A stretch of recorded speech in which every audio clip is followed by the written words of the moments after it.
नमस्कार, ये आकाशवाणी शिमला है। अब आप नविता चौहान से प्रादेशिक समाचार सुनिए।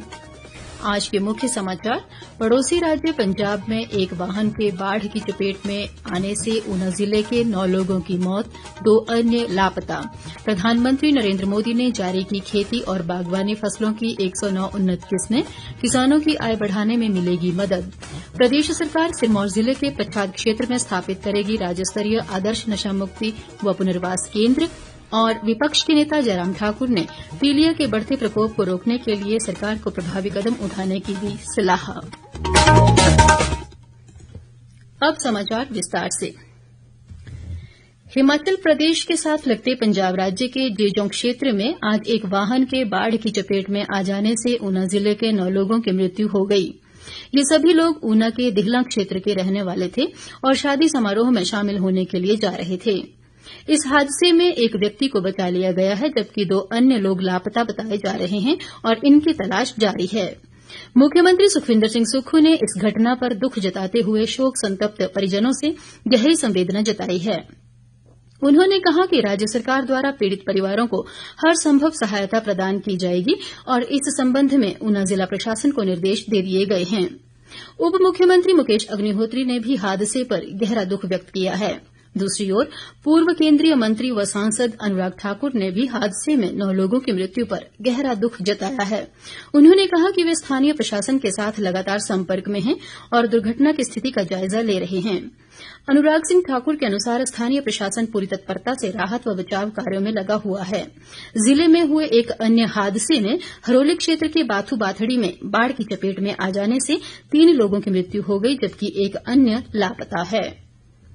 इस बीच ऊना के उपायुक्त जतिन लाल ने आज जिले के विभिन्न बाढ़ प्रभावित क्षेत्रों का दौरा कर स्थिति का जायजा लिया।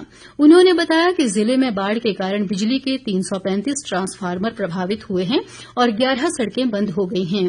इसके अलावा बाढ़ के कारण जल आपूर्ति और सिंचाई योजनाओं को भी क्षति पहुंची है। इनमें से अधिकांश योजनाओं को आज देर शाम तक, जबकि शेष योजनाओं को कल तक बहाल करने के प्रयास किए जा रहे हैं। जल भराव के कारण औद्योगिक इकाइयों और रिहायशी इलाकों में भी मकानों को क्षति पहुंची है। प्रधानमंत्री नरेंद्र मोदी ने आज नई दिल्ली के भारतीय कृषि अनुसंधान संस्थान में उच्च पैदावार, जलवायु अनुकूल और जैव सशक्त वाली फसलों की 109 किस्में जारी की। ये किस्में 61 फसलों की हैं, जिनमें 34 खेती और 27 बागवानी फसलें हैं। बागवानी फसलों में फल, सब्जी, कंदमूल, मसाले, फूल और औषधि पौधों के बीज शामिल हैं। इस अवसर पर प्रधानमंत्री ने किसानों और वैज्ञानिकों को संबोधित करते हुए कहा कि नई फसल किस्मों से कृषि में मूल्यवर्धन होगा। उन्होंने मोटे अनाज का भी उल्लेख किया और कहा कि वर्तमान में लोग पोषक खानपान की ओर आकर्षित हो रहे हैं। प्रधानमंत्री ने प्राकृतिक खेती के फायदों की चर्चा करते हुए कहा कि आम जनता का जैविक कृषि पर भरोसा बढ़ रहा है।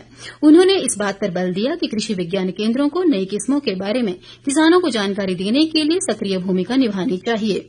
वहीं केंद्रीय कृषि व किसान कल्याण मंत्री शिवराज सिंह चौहान ने बताया कि नई फसल किस्मों से किसानों की आय बढ़ने सहित पैदावार में इजाफा होगा और खेती की लागत घटेगी।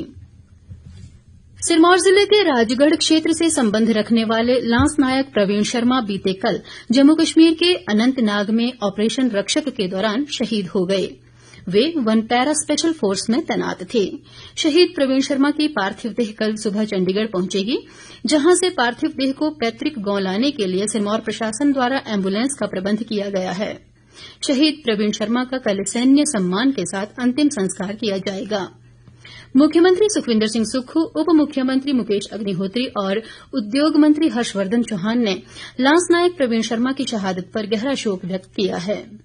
पूर्व केंद्रीय मंत्री व सांसद अनुराग सिंह ठाकुर ने भी प्रवीण शर्मा की शहादत पर शोक व्यक्त करते हुए कहा कि देश की रक्षा में उनका सर्वोच्च बलिदान हमेशा अविस्मरणीय रहेगा।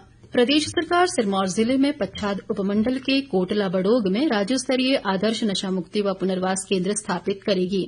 ये केंद्र मादक पदार्थों की लत से जूझ रहे लोगों की मदद करेगा, जिससे उन्हें समाज में फिर से एक खुशहाल व स्वस्थ जीवन जीने में मदद मिलेगी। मुख्यमंत्री सुखविंदर सिंह सुक्खू ने बताया कि इस नशा मुक्ति केंद्र में 100 बिस्तरों की सुविधा उपलब्ध रहेगी। इस केंद्र का उद्देश्य प्रदेश के युवाओं को नशे से दूर रखना और राष्ट्र निर्माण में उनका सकारात्मक योगदान सुनिश्चित करना है। नशे से निपटने के लिए सरकार की प्रतिबद्धता पर बल देते हुए मुख्यमंत्री ने कहा कि राज्य सरकार द्वारा युवाओं को मादक पदार्थों के खतरे के बारे में जागरूक करने के लिए कई कदम उठाए गए हैं। प्रदेश में वर्ष 2022-23 के दौरान 21,000 मीट्रिक टन मछली उत्पादन हुआ है।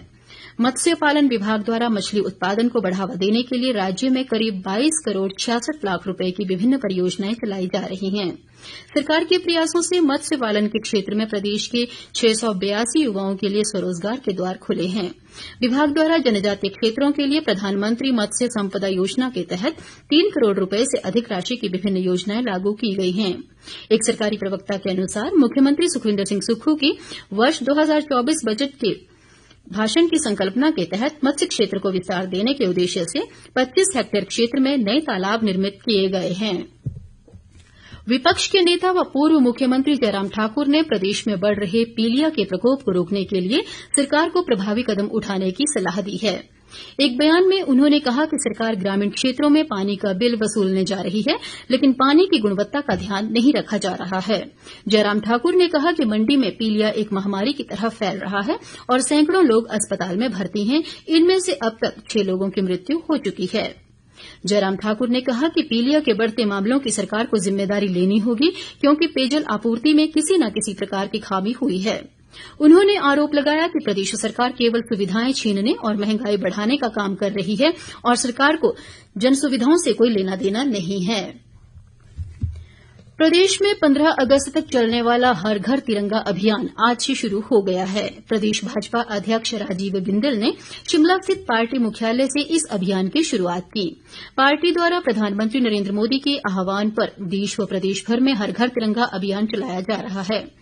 पार्टी महामंत्री बिहारी लाल शर्मा ने बताया कि इस अभियान के दौरान भाजपा करीब 8,000 बूथों पर 4 लाख भारतीय झंडे लगाने जा रही है और इस कार्यक्रम में युवा मोर्चा की अहम भूमिका रहेगी। उन्होंने कहा कि इस अभियान से नई पीढ़ी के साथ साथ सभी आयु वर्ग के लोगों में देश व राष्ट्रध्वज के प्रति सम्मान बढ़ेगा। सोलन जिले के अर्की में 14 वर्ष से कम आयु वर्ग के खिलाड़ियों की खेल प्रतियोगिता का मुख्य संसदीय सचिव संजय अवस्थी ने आज शुभारंभ किया। इस प्रतियोगिता में 18 स्कूलों के 200 से अधिक खिलाड़ी विभिन्न खेल स्पर्धाओं में भाग ले रहे हैं। संजय अवस्थी ने कहा कि प्रदेश सरकार युवाओं को बेहतर खेल अधोसंरचना और प्रोत्साहन प्रदान करने के लिए निरंतर प्रयासरत है। उन्होंने हिमाचल को नशामुक्त बनाने के लिए सभी से प्रदेश सरकार के प्रयासों में अपना सहयोग देने का आह्वान भी किया। इस बीच उप मुख्य सचेतक केवल सिंह पठानिया ने कांगड़ा जिले में शाहपुर के कलियाड़ा में आज नवनिर्मित इंडोर खेल भवन का निरीक्षण किया। उन्होंने कहा कि 3 करोड़ रुपए की लागत से बन रहे इस भवन का जल्द लोकार्पण किया जाएगा। प्रदेश में मानसून लगातार सक्रिय बना हुआ है और कई स्थानों पर रुक रुक कर वर्षा का क्रम जारी है, जिससे सामान्य जनजीवन प्रभावित हुआ है। पिछले कुछ दिनों से लगातार हो रही वर्षा के चलते नदी नालों का जलस्तर बढ़ा हुआ है और जगह जगह भूस्खलन की घटनाएं सामने आ रही हैं। मौसम विभाग ने आगामी 24 घंटे के लिए प्रदेश भर में ऑरेंज अलर्ट जारी किया है। राज्य आपदा प्रबंधन प्राधिकरण ने मौसम विभाग की चेतावनी को देखते हुए नदी नालों और भूस्खलन संभावित क्षेत्रों से लोगों को दूर रहने की सलाह दी है। अंत में मुख्य समाचार एक बार फिर। पड़ोसी राज्य पंजाब में एक वाहन के बाढ़ की चपेट में आने से ऊना जिले के 9 लोगों की मौत, 2 अन्य लापता। प्रधानमंत्री नरेंद्र मोदी ने जारी की खेती और बागवानी फसलों की 109 उन्नत किस्में, किसानों की आय बढ़ाने में मिलेगी मदद।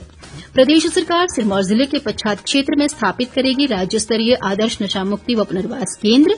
और विपक्ष के नेता जयराम ठाकुर ने पीलिया के बढ़ते प्रकोप को रोकने के लिए सरकार को प्रभावी कदम उठाने की दी सलाह।